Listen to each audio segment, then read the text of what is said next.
Hey, everybody, this is Heidi St. John. Thanks for tuning in to Off the Bench. I am thrilled to have a special friend on the show with me, and you guys are going to love this. Barbara Cameron is going to join me in just a few minutes. Many of you know her as the mom of Kirk Cameron and Candace Cameron Bure, and I'm going to have a fantastic talk with her today about motherhood, about all things Cameron family, and I think you guys are going to laugh, you're going to be encouraged, and you're going to be glad you came. Stick around. I think you're going to be encouraged.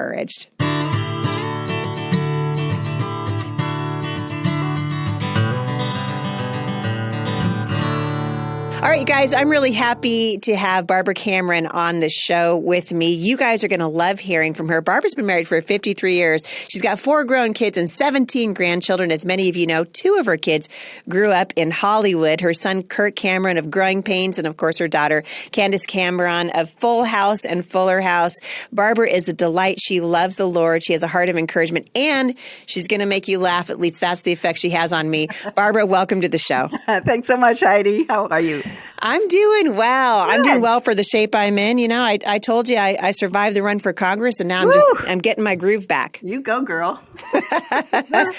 So I got so many questions for you. First of all, I'm so glad that you took the time to come on the show with me, because the last time I'm pretty sure I was on your podcast the last time we did on something. Our Splash, yeah. And so listeners need to know about that. So this is probably a good place to start. You have a podcast. Tell us about it. Okay, it's Splash with Shalene Bryan and her sidekick, Barbara Cameron. You said you're sort of like Diamond and Silk. Yes, because I say, I smile a lot.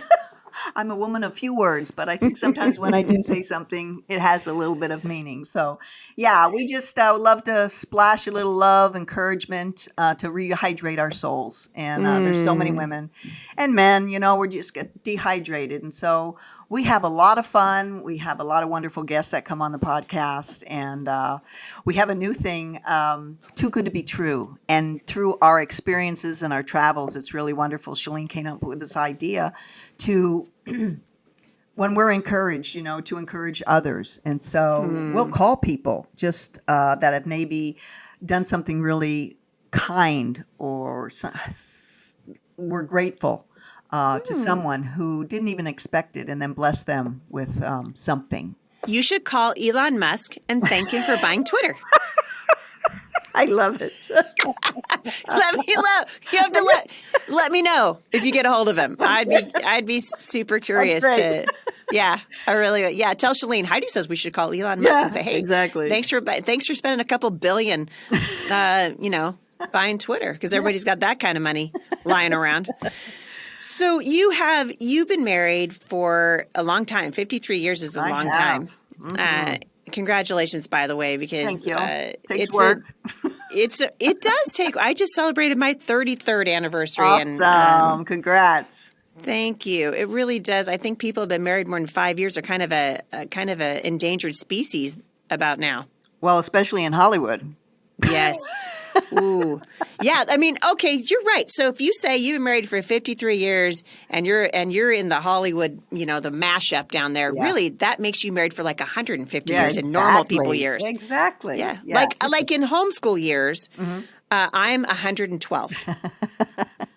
When you homeschool 7 kids, that's what it, Hey, let me tell you, it's 7. Whew. I don't know how you women do it.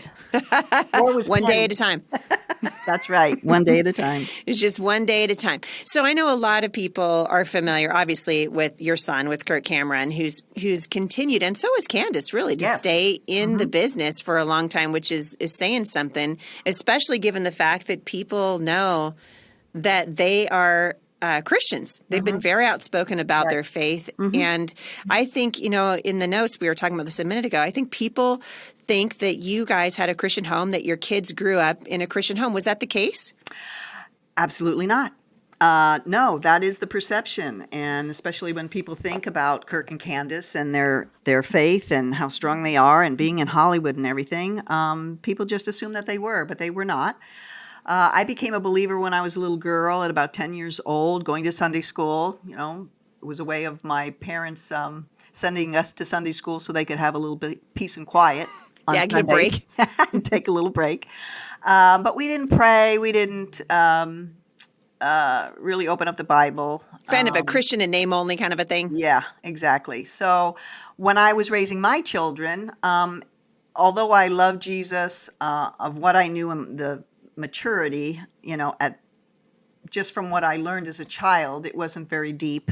And so I married a man who didn't believe in God, and we never talked about God. The only thing that I actually did was on Christmas morning or Christmas night, Christmas Eve, I would put the little nativity scene underneath the Christmas tree, and then Christmas morning I would put the baby Jesus in. And it was a way of, maybe the kids would ask me, oh, who is Jesus, and share with them a little bit. But it really didn't go much more than that. I think, really, to make a long story short, my children came to know Jesus through a difficult time during my husband's and my marriage when the kids were in the business, about 16 years. Things started to go a little awry, and our marriage was in trouble. And this is when the kids were in the business. Kirk was doing Growing Pains. Candace was on Full House. And it was a very difficult time. And I was a woman who was just a mom, homemaker. I wasn't a very opinionated or spoke a lot. My husband was someone who was, loved to talk and loved to challenge in people and how they thought and things. And I was just kind of, I think, sheltered a little bit, and I didn't really have a voice. And so with the kids being in the business, there was a lot of recognition on who they were and going to the set all the time. And, things were fun. And I also had two other children.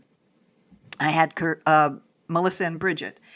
And so while I was taking Kirk and Candace to school, my husband would take Bridget and Melissa and bring them home and do their homework and so on and so forth until I got home. And then, we would regroup and have dinner and homework and that kind of stuff. But that's a busy life. I mean, you had, it's kind of a fascinating dynamic because people often wonder, how does a person get into the business in Hollywood? Because it's no joke. I mean, you've got your kids on the cover of these teen heartthrob magazines. I told Kirk, I said, I'm sure everyone tells you this, but I'm fairly certain I had a picture of you in my locker. In 1986. I may or may not have had a picture. But how did you guys decide? And it's interesting. You have two kids that went into the business and two kids that didn't. And so you have this juxtaposition. How did you get into that? And then I'm gonna circle back around and come to your marriage because I want to tie it all together. Okay. Well, there wasn't anyone in our family that were in the industry at all. It was through a friend. We lived in the same apartment building, and her son was Adam Rich from the show A Is Enough. And I love that show too. Yeah, he was doing back when TV was actually good to watch. Yeah, back then. So he was doing commercials, and he got the show and was working. And his mom at some point said, "Hey, you ought to take your kids in to see my agent."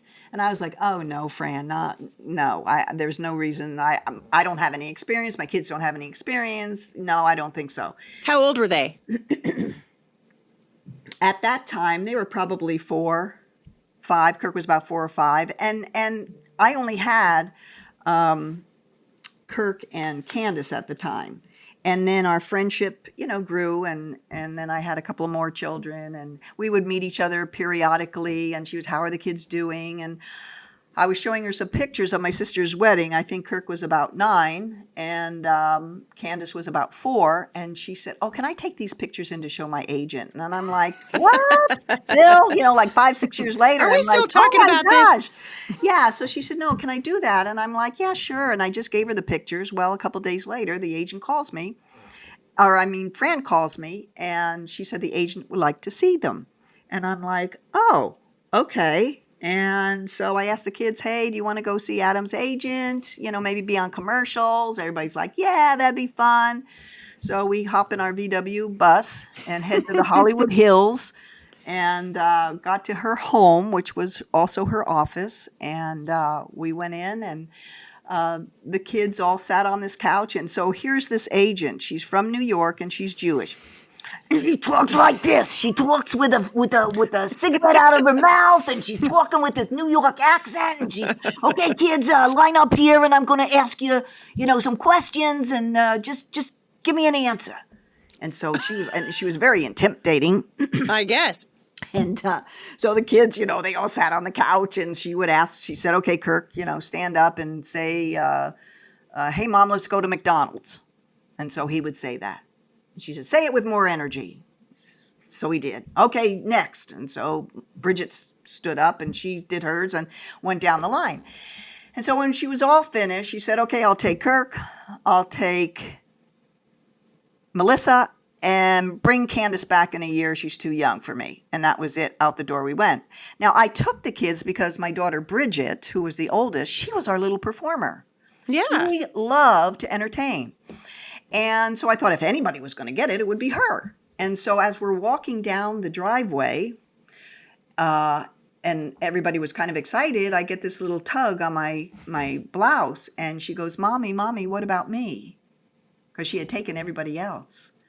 And I'm like, oh my gosh. I was just like, you know what? You go down to the car with Daddy. I'm going to run back up. I'm going to find out what's going on. And so I ran back up and she said, no, honey. She's not ready. I'm not going to be able to work with her. And I'm like, oh, but she's our little performer. She's our entertainer. No, honey, I'm sorry. I'm like, oh, great. So I go down and I'm at the top of this hill and I'm looking down at the car and I see my little girl looking up at me with these big eyes and kind of a smile just waiting for me. And I see this big smile and I think to myself, what am I going to say? And then all of a sudden I see her braces.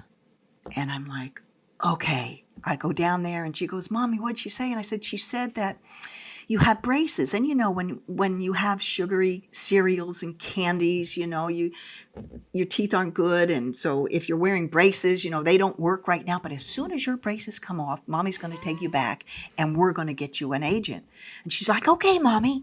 And so she gets in the car and she's always, really positive. And so you kicked the can down the road is what you just did. 12 years later. Speaking of kicking the can down the road, we're going to take a break. We'll be right back. All right. So you kicked the can. Yep. So I kicked down the road. And 12 years later, when she was a senior in high school, the braces finally came off just so she could have her senior pictures done. Oh, my goodness. So anyway, there was a long period of time in there where Kirk and Candace, they were doing well, working, everything was good. And so they started. So the first thing that they auditioned for, did they get? Yeah, pretty much. Kirk, I think, was his 6th audition, and he got it. And the commercials just came. They did very well commercially. And as you do, the commercials and you get your feet wet, then the agent moved him on into like little a boy scene in a film or in another series or something, just like one line or something. And so they started booking that stuff.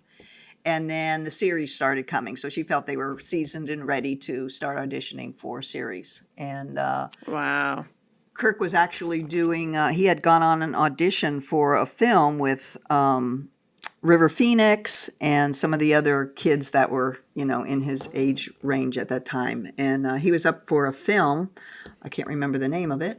But he was up against a couple of those young boys. And we were told to pack our bags because he was going to get it. But he went in for like a screen test. And we came back and somebody else walked in. And he was a very popular actor at the time. And we realized, it isn't just you, it's somebody else too. It's competition. And so, we got the call that he did not get it, but I think the next day he went in for the role of Growing Pains to audition for that. And that was a funny audition too, because we were late for the audition and I told him to just run up to the producer's office. I would go park the car, and by the time I parked the car and got up to the office, he had gone in, but when he had gotten there, the producers opened up the door and said, sorry, but the auditions are closed. And he said, he kind of put his foot in the door so he wouldn't close it on him. And he said, please, my mom's going to be really, really mad at me if I don't audition. Can I just please come in and just say the line? And the guy says, yeah, sure. So he let him in, and I got there. They came out. Kirk was finished. And the producer said, hey, you did a good job. And I said, oh, great. And he said, yeah, he's not the sharpest knife in the drawer, and he's perfect for the role of Mike Seaver. So that was his audition, and he got it. And then Candace was also working on a film called Punchline. And while she was working that film, she got the audition for Full House. And, that we didn't think she would get that either because she didn't like the audition at all. She felt she flubbed it up. And I went in and I said, hey, could you please do it again? She said, no, she did a fine job. And I said, yeah, well, she doesn't feel very good about it. So can you please just listen to her do her lines again? Well, casting director was like, yeah, okay, go ahead. So she did. And then we got the call that she got Full House, but she was already working. So they waited. They held up production for her to finish the film, which was really great. Yeah, not done very often. So I guess they really wanted her. Wow, that's amazing. And as your kids are getting, obviously now they're getting some name recognition and people know who they are. How was that for the other kids? I believe that during all that period of time, we always tried to include the other girls. I would take first class tickets and turn them into coach tickets so that we could all go. If you were anybody that had an attachment, whether you were a mother, a friend, or whoever, people wanted your autograph. So Melissa and Bridget were signing autographs whenever we would go to public appearances or anything like that. So we always made it a family affair. It wasn't just Kirk and it wasn't just Candace. So that's so important. Bridget, actually, she's only 4'11", and so when she was 18, she started working as a stand-in in the studios and on films, and also for Full House, she was a stand-in there. So she got her,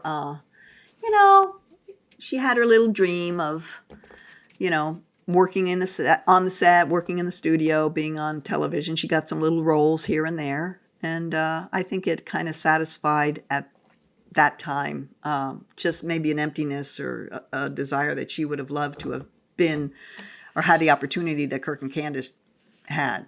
But it wasn't God's timing.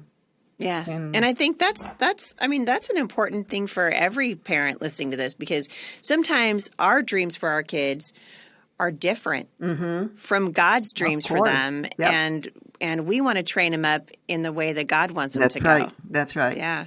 Yeah. It's such a fascinating, I look at Hollywood now, and even the modeling industry, which I dabbled in when I was in high school. Oh, did you? Oh, yeah, but and I just dabbling, and I'm actually really glad I got married when I was 19, because I think being in that industry probably would have wrecked me, given where I was coming from. Yeah. But I'm curious your opinion, just watching where Hollywood is now. If you had to do it over, would you want your kids in the business? Yeah, I get that question a lot, and I don't know. Our experience was good. I mean, we really did. I see children who fell away, who were tempted. I think it's because of the family, the presence of the mom or the dad. Maybe they weren't there. Maybe they weren't, they drop them off at the set. And then the kids see you later. So they're in an adult environment. And I didn't do that. I was always there. And my kids weren't involved in a lot of the social parties and whatnot that they always had. And I'm so grateful that I didn't allow any of that to happen. I was very, very protective and went with them everywhere and didn't let them go to sharing a lot of the stuff that I'm even hearing now. Of some of the young actors who are now adults and the stuff that went on back then. And I don't know, I just felt like God's protection over us was very instrumental. Yeah. Yeah, there's no question. I can't even believe it, but I'm out of time already for today. Would you come back tomorrow? Because I want to kind of circle back around to how the Lord got a hold of your life and certainly changed the trajectory particularly as it relates to your marriage and your kids. Would you be willing to come back tomorrow? We'll pick it up I where we would left love off. it. Yeah, thank you. Barbara, Cameron, you are just delight. Tell everybody again where they can find your podcast and get a little bit of hydration for their soul. Yes, it is Splash with Shalene Bryan. You can find us on Facebook and on most of the podcast media. Splash. And I've been on your show, so Yes, you have. I can And you I are can a delight. attest.